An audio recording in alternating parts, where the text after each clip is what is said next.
மாமா ஜெயில இருந்து வர வரைக்கும் உன்னால காத்திருக்க முடியுமா?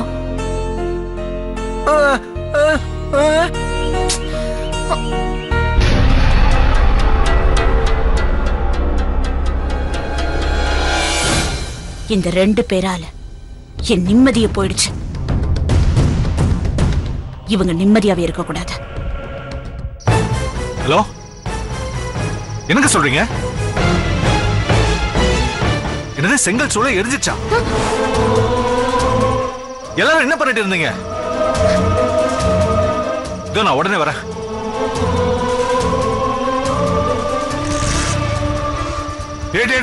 இருடா, என்னடாச்சு? நீ பாட்டுக்கு வந்து வேகமா இப்ப கிளம்பிட்ட. அப்பா, செங்கல் சூளைக்கு தீ வச்சிட்டாங்கன்னு போன் வந்துச்சு, அதான் நான் போயிட்டு இருக்கேன். என்னடா சொல்ற? செங்கல் சூளையில தீயா? ஆமாப்பா. சொல்றா எப்படி நடந்துச்சு? மாமா வாங்க, நம்ம கார்ல போலாம். என்னம்மா, என்ன நடந்தது? மாமா முதல்ல நீங்க வந்து உட்காருங்க, நான் சொல்றேன். வாங்க வாங்கப்பா. சரி வாங்க.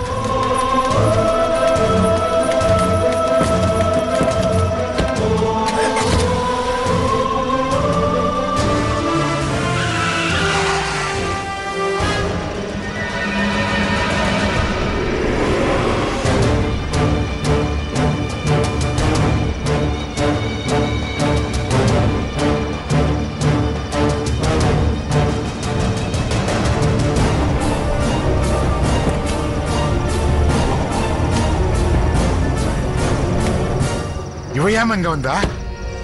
மாமா நீங்க எதுவும் பேசாதீங்க, இவங்களை நான் பாத்துக்கிறேன்.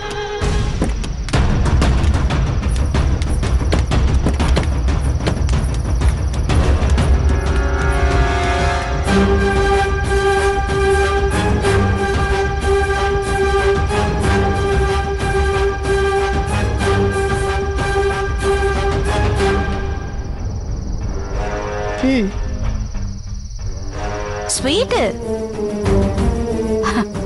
என்னங்கய்யா? எதுக்கு ஸ்வீட்னு கேக்குறீங்களா?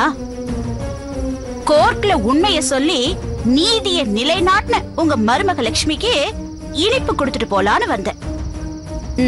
ஸ்வீட் எடுத்துக்கோ.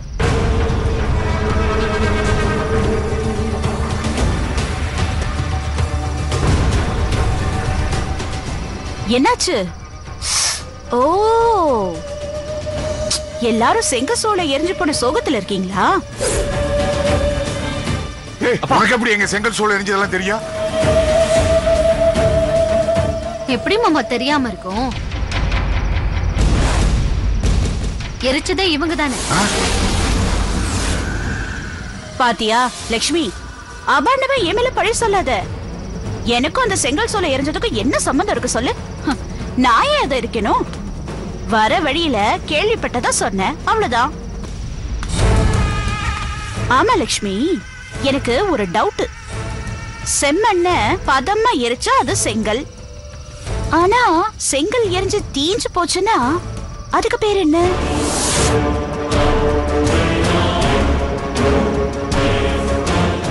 தெரியுமா உங்களுக்கு?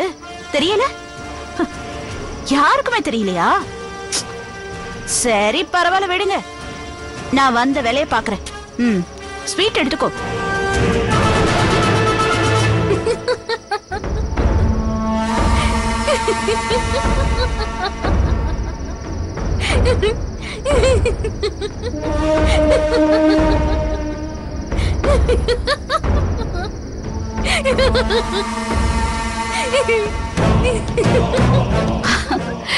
ஓஹோ, இந்த நீரோ மன்னன் ரோம் நகர் தீப்பிடிச்சு எரிஞ்சப்போ ஃபிடல் வாசிச்சதா நான் கேள்விப்பட்டிருக்கேன். அதே மாதிரி நீயும் செங்கல் சோளை எரிஞ்சது கேள்விப்பட்டும் இப்படி சிரிக்கிறியே. கல் பிசினஸ் செய்யற உனக்கும் கல் மனசுதானோ? அதெல்லாம் ஒண்ணு இல்ல. Good news சொல்லிருக்கீங்கல்ல. ஆக்சுவலி நான் தான் உங்களுக்கு ஸ்வீட் தரணும். இந்தாங்க, நீங்க வாங்கிட்டு வந்த ஸ்வீட் தாங்க. இந்தாங்க, எடுத்துக்கோங்க. என்ன ஸ்வீட் சாப்பிட மாட்டீங்களா? என்ன சொல்ற நீ? நல்லது செஞ்ச உங்களுக்கு ஸ்வீட் தரேன். செங்கல் சோலை எரிஞ்ச ஷாக்ல லூஸ் ஆயிட்டியா நீ? இப்ப நான் சொல்ல போறத கேட்டுட்டு நீங்க ஷாக் ஆகாம லூஸ் ஆகாம இருங்க.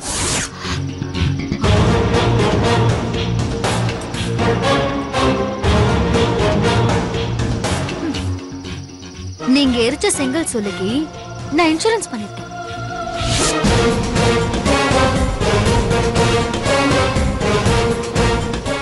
எவ்வளவு லாஸ் ஆயிருக்கோ அந்த பணம் என் கைக்கு வந்துரும்.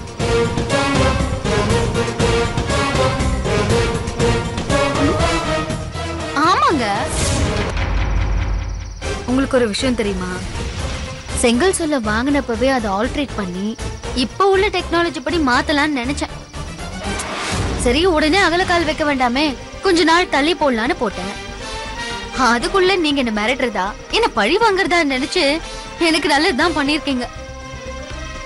ஏற்கனவே என்கிட்ட சொன்ன மாதிரி நீங்க நல்லவங்கன்னு நிரூபிச்சிட்டீங்க.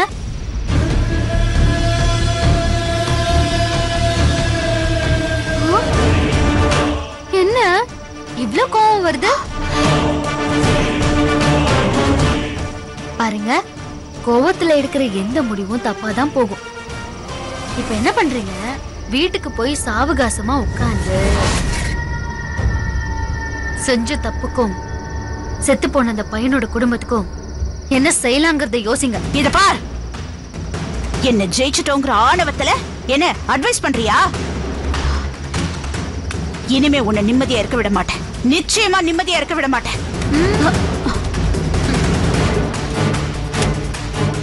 சாப்பிட்டுட்டே போங்க.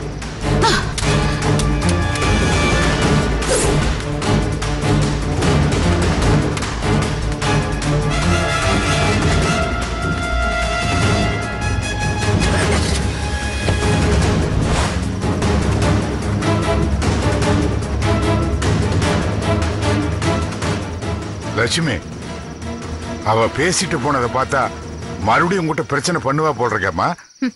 மாமா, அவங்க ஏதோ கோவத்துல பேசிட்டு போறாங்க. இதுக்கு போய் கவலைப்பட்டுக்கிட்டு நீங்க வாங்க போலாம். சரி வாங்க.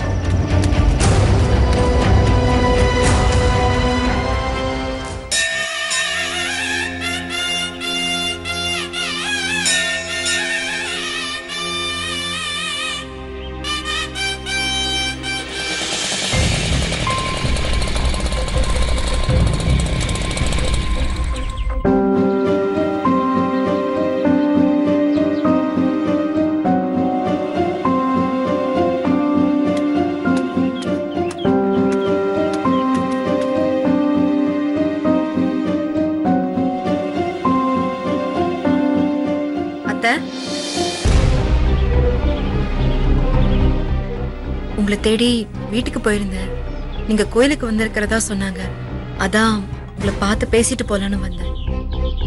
நீ இவ்வளவு அவசரமா என்னை எதுக்கு பார்க்க வந்திருக்கன்னு எனக்கு தெரியும் லட்சுமி. எல்லாம் தெரிஞ்ச நீங்களே பாவம் அந்த சின்னஞ்சிறுசுகளை பிரிச்சு வைக்கலாமா அத்தை?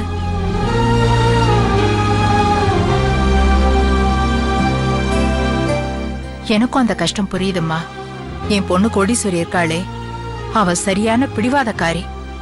அவளே மனசு வந்து இந்துவுக்கும் தெருவுக்கும் கல்யாணம் பண்ணி வைக்கிறதா தான் இருந்தா. ஆனா விதி, என் மாப்பிள்ளை இப்ப ஜெயில்ல இருக்காரு. இந்த சூழ்நிலையில வீட்டுல ஒரு கல்யாணம் நடந்தா ஊர் தப்பா பேசுன்னு அவ நினைக்கிறா. அத்தை, ஊர்க்காரங்க ஏதாவது பேசுவாங்களேன்னு பயந்தா நம்மளால நிம்மதியா வாழ முடியாது அத்தை. அவங்க என்ன பேசினாலும் நாம பண்றதுல நியாயம் இருந்தா அதை உடனே பண்ணிடலாம். 7 வருஷம் கழிச்சுதான் கல்யாணம்னு உங்க பையன் சொன்னாராம். அதை கேட்டுட்டு பாவம் இந்து படுற வேதனை என்னால பார்க்க முடியல அத்தை. திரு மட்டும் சந்தோஷமா இருக்கானா என்ன? அவனு எப்ப பாரு எதையோ பறி கொடுத்த மாதிரி தான் இருக்கான். அவனோட இந்த நிலைமைய மாத்தணும்னு என்னால சாமி கிட்ட வேண்டிக்கதான் முடியுது. அத்தை, உங்க பொண்ணு கிட்ட பேசி அவங்க மனசு மாத்த முயற்சி பண்ணலாமே. அது அவ எடுத்த முடிவை யார் சொல்லி அவ மாத்திக்க மாட்டா. பெருமைக்காக நான் சொல்லல. உண்மையிலேயே என் பொண்ணு ரொம்ப புத்திசாலி. புத்திசாலின்னு சொல்றத விட தைரியசாலியும் கூட.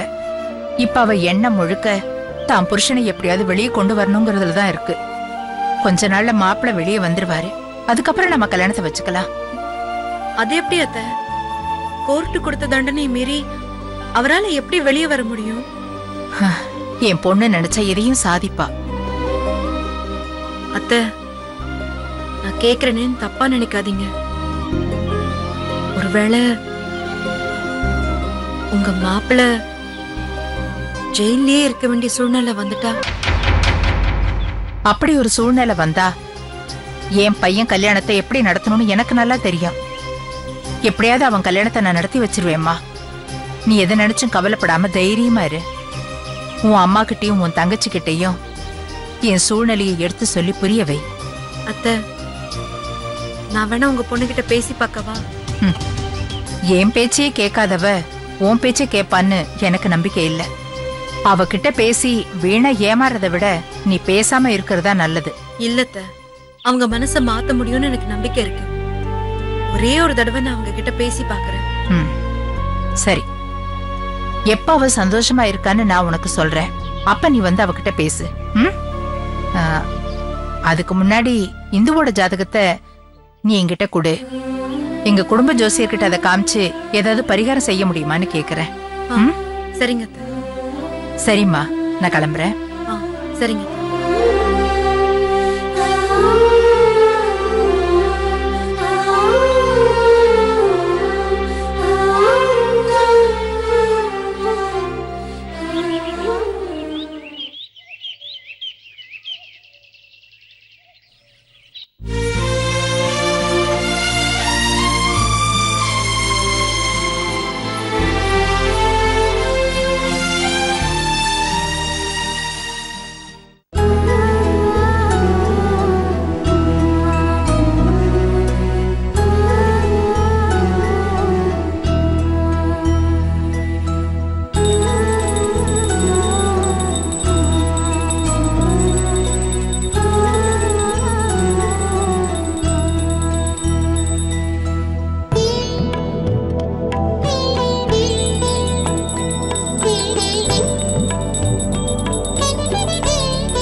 என்னத்த வந்து ரொம்ப நேரம் ஆச்சா?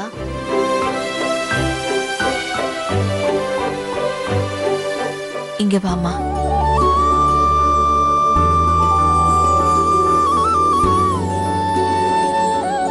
என்னத்த அதுக்குள்ள ரெடி ஆயிட்டீங்களா? சொல்லிருந்தா நான் வெந்நீர் போட்டு கொடுத்திருப்பேன்ல. பரவாயில்ல லட்சுமி, வாங்க அத்தை. சரி, மாமா தோட்டத்துக்கு போயிட்டாங்களா? அத்தை, நான் சூடா காஃபி போட்டு கொண்டு வரேன். நீங்க போய் ஹால்ல உட்காருங்க.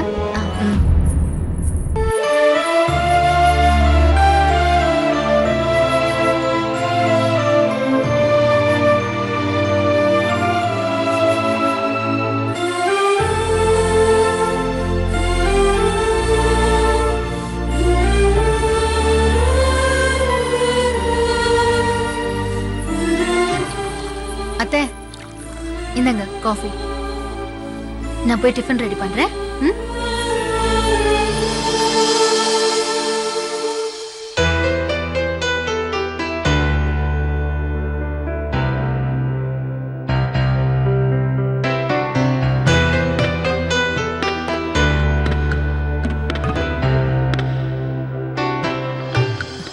வெற்றிவேலு, அம்மா இங்க வாப்பா.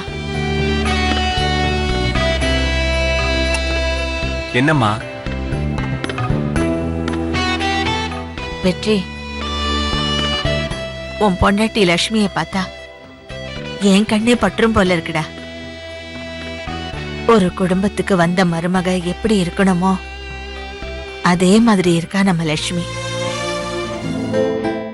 நம்ம தங்கம் அவ புருஷன் வீட்டுக்கு வாழ போகும்போது அவ எப்படியெல்லாம் இருக்கணும்னு நான் சொல்லி கொடுக்க நினைச்சேனோ அதே மாதிரி லட்சுமி இருக்கா.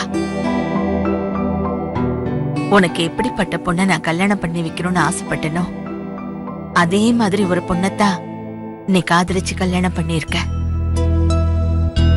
இப்படிப்பட்ட ஒரு பொண்ணு பொண்டாட்டியா வர்றதுக்கு நீ கொடுத்து வச்ச மாதிரி மருமகளை அமையறதுக்கு நானும் ரொம்ப கொடுத்து வச்சிருக்கேன்.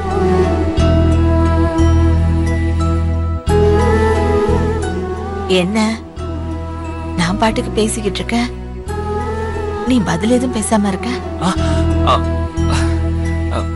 லக்ஷ்மி மேல நீங்க வச்சிருக்கிற பாசத்தையும் நம்பிக்கையும் பார்க்கும்போது எனக்கு ரொம்ப சந்தோஷமா இருக்குமா. வெற்றி, நம்ம வீட்ல இருக்கிற எல்லாருமே எனக்கு ஒண்ணுதான்டா. நான் சக்திவேல் மேலதான் அதிகமா பாசம் வச்சிருக்கிறதா நீ மட்டும் இல்ல, பெரியவன் தங்கவேலு, சின்னவன் கதிர்வேலு எல்லாரும் நினைக்கிறீங்க. உண்மை அது இல்ல. நீங்க எல்லாருமே எனக்கு முக்கியம்தான். இருந்தாலும் நான் ஏன் சக்திவேல் மேல பாசம் காட்டுறேன்னா, அவன் பிடிவாதக்காரன், முன்கோவக்காரன். அவனை உங்களை மாதிரி கொண்டு வர்றதுக்காக தான் உங்க எல்லாரையும் விட அவன் மேல அதிக பாசம் இருக்கிற மாதிரி சில சமயம் நடந்துக்கிறேன். இது எல்லாமே அவன் குணத்தை மாத்துறதுக்காகத்தான். வெற்றி, இனிமே நம்ம வீட்ல எந்த சண்டையும் வராம இப்படியே எல்லாரும் ஒற்றுமையா சந்தோஷமா இருந்தா எப்படி இருக்கும்? இந்த சந்தோஷம் நிலைக்கணும் தான் நான் செஞ்ச தப்புக்கு பிராயச்சித்தம் தேட நான் கோயிலுக்கு கிளம்பிட்டு இருக்கேம்மா. நீங்க இப்படி பேசுறத பார்த்தா என்ன பேசுறதுன்னே தெரியலம்மா. தப்பு செஞ்சியா? என்னடா சொல்ற? டேய் வெற்றி, நீ ஏன் பையன்டா, நீ தப்பு பண்ண மாட்ட. அப்படியே நீ தப்பு பண்ணாலும் உன் பொண்டாட்டி லட்சுமி உன்னை தப்பு பண்ண விட மாட்டா. நீங்க சொன்னது எல்லாமே உண்மைதாம்மா. இந்த உலகத்துல யாருமே வேணும்னு தப்பு பண்றதில்ல. சந்தர்ப்ப சூழ்நிலை மனுஷங்களை மாத்துறது இல்லையா? ஏய் வெற்றி, என்ன ஆச்சு உனக்கு? ஏன் நீ ஒரு மாதிரியாவே பேசுற? இத்தனை மாசமா நான் செஞ்ச தப்ப சரி பண்ண போறேம்மா. டேய், நீ வந்ததுல இருந்து நானும் பாக்குறேன். தப்பு பண்ணிட்டேங்கிற. என்ன தப்பு பண்ணேன்னு சொல்லவும் மாட்டேங்கிற. நீ ஏன் மனசு கஷ்டப்படுற அளவுக்கு அப்படி என்னதான் தப்பு பண்ண? மா, நம்ம அவதார புருஷனா வழிபடுற ராமனே சந்தர்ப்ப சூழ்நிலையால தர்மத்தை நிலைநாட்டுறதுக்காக வாலிய மறைஞ்சு நின்னுதான் கொன்னாரு. இது வெளியே இருந்து பார்க்கும்போது தப்பா தெரிஞ்சாலும் ராமர் ஏன் அப்படி செஞ்சாருன்னு அவர் சொன்ன பதில கேட்டா அதுல உள்ள நியாயம் புரியும்.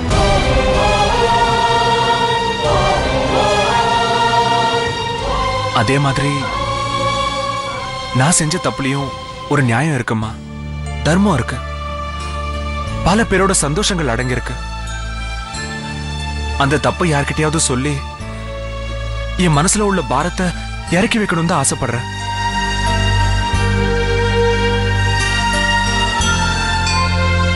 அம்மா, இப்ப நான் கோயிலுக்கு போயிட்டு வந்து அத சொல்றேன். நீங்க தான் அப்பா கிட்ட நான் சொன்னதை சொல்லி அவருக்கு புரிய வைக்கணும். நான் செஞ்ச தப்புக்கு அவரை மன்னிக்க சொல்லணும். டேய் வெற்றி, நீ சொல்றத பார்த்தா ஏதோ பெரிய தப்பு பண்ணிட்டேன்னு என் அறியாமலேயே எனக்கு ஒரு பயம் வருதுடா. மா, நான் உங்க புள்ளம்மா. நீதி, தர்மம், நியாயப்படி நடக்கிறவன். கண்டதை நினைச்சு கவலைப்படாம சந்தோஷமா இருங்க. நான் கோயிலுக்கு போயிட்டு வந்து ஒரு முக்கியமான விஷயத்த சொல்றேன். அது வரைக்கும் இத பத்தி அப்பா கிட்ட எதுவுமே சொல்ல வேண்டாம். வர.